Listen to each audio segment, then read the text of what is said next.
Помощь пожарных расчетов и скорой помощи потребовалась участникам крупной аварии на мосту «Миллениум». С места происшествия были госпитализированы 3 человека. По предварительной версии, изначально на этом участке дороги столкнулись Kia и Lada Priora. Спустя время в стоящий автомобиль на высокой скорости въехал внедорожник Toyota. В причинах аварии попытался разобраться Айрат Назипов. В больницу увезли вроде и виновника, и пассажира. После столкновения помощь медиков понадобилась сразу 3 людям. 49-летний водитель Лады Приора получил растяжение связок шейного отдела позвоночника, а его пассажирка – растяжение мышц шеи. Досталось и водителю Тойоты. 26-летнюю девушку госпитализировали с сотрясением головного мозга и ушибом мягких тканей затылочной области. А кто виноват? Заднего-то вон белая стоит, она же въехала.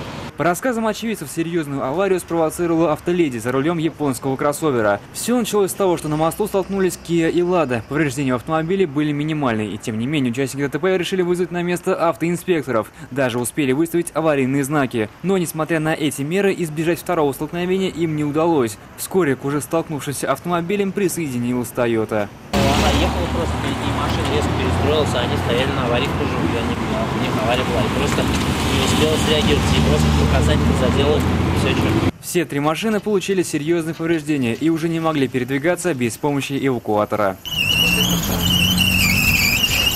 Айрат Назипов, Нафиса Минязова, Адель Мулахметов, вызов 112.